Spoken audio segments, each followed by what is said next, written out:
પ્રભુ ઈસુના જીવંત અને પવિત્ર ત્રિએક નામમાં વાલા ભાઈઓ અને બહેનો, આપ સર્વને લોગોસ બાઇબલ સ્ટડી તરફથી હું પ્રેમી સલામ પાઠવું છું.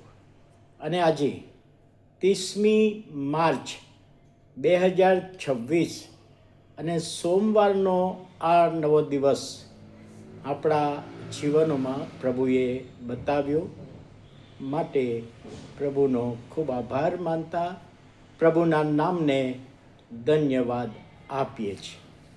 પ્રભુનું વચન શીખવાને માટે આજે પ્રકટીકરણનું પુસ્તક, તેનો 2 અધ્યાય અને 11મી કલમ. પ્રકટીકરણ 2 અને 11.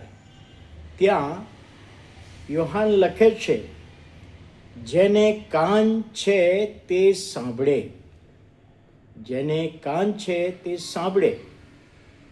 અને આ શબ્દો એ સુવાર્તામાં પ્રભુ ઈસુ ખ્રિસ્ત જ્યારે દ્રષ્ટાંત આપીને શિક્ષણ આપતા હતા ત્યારે અંતમાં આવું બોલતા હતા, જેને કાન છે તે સાંભળે. અને પ્રકટીકરણના પુસ્તકમાં 7 મંડળીઓને જે પત્રો લખાવ્યા યોહાનની મારફતે, અને મંડળીઓમાં પણ છેલ્લે આવું લખવામાં આવ્યું, બોલવામાં આવ્યું કે જેને કાન છે તે સાંભળે. તો હવે આપણને પ્રશ્ન થાય, કાન તો બધાને છે. પ્રભુએ આપણને શારીરિક કાન તો બધાને આપ્યા જ છે, એટલે આપણે બધાએ સાંભળવાનું છે. એક સામાન્ય અર્થ થાય, પણ એનાથી આગળ વધતા કે જેને કાન છે તે સાંભળે, એનો ઊંડો અર્થ આ પુસ્તક લખાયું, સુવાર્તા લખાઈ ને તે વખતે પ્રભુ ઈસુના વખતમાં કઈ બાબત હતી. પ્રાચીન કાળમાં હિબ્રુ યહૂદીઓની એક એવી પ્રથા હતી કે કોઈકને કશો શિક્ષણ આપવાનું હોય, ઠપકો આપવાનો હોય, ઉત્તેજન આપવાનું હોય, ત્યારે એ જે શબ્દો બોલે અને પૂર્ણાહુતિ કરે ત્યારે આ શબ્દો બોલવામાં આવ્યા કે જેને કાન છે તે સાંભળે. હવે અહીંયા આગળ બીજી એક બાબત કે આ પુસ્તક લખાયું ત્યારે, અને તે વખતે આધીનતા શબ્દનો પ્રોપર શબ્દ હતો નહીં કે છે. કેટલાક બાઇબલ અભ્યાસીઓ એવું કહે છે. અને હિબ્રુ ભાષામાં સાંભળવું એટલે શેમા. પુનર્નિયમનું પુસ્તક 6 અધ્યાય અને 4થી કલમ. હે ઇસ્રાએલ સાંભળ.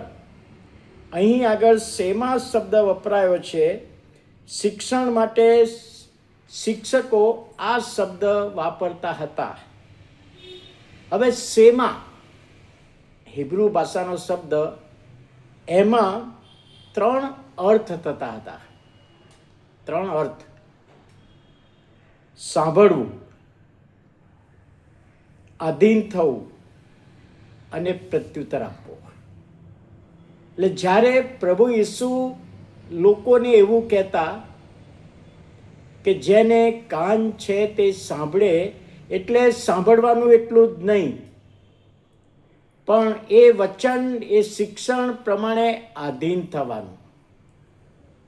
આધીન થવાનું એટલું જ નહીં, પણ એ શિક્ષણનો અર્થ સમજીને પ્રત્યુત્તર આપવાનો, સ્વીકાર કરીને પ્રભુને જવાબ આપવાનો કે હા પ્રભુ, આ બાબત માટે હું તૈયાર છું, હું સાંભળું છું, હું આ વચનને આધીન થાઉં છું, હું આ શિક્ષણને આધીન થાઉં છું, અને સાથે હું મારો હકારાત્મક પ્રત્યુત્તર આપું છું. એ એનો મિનિંગ હતો.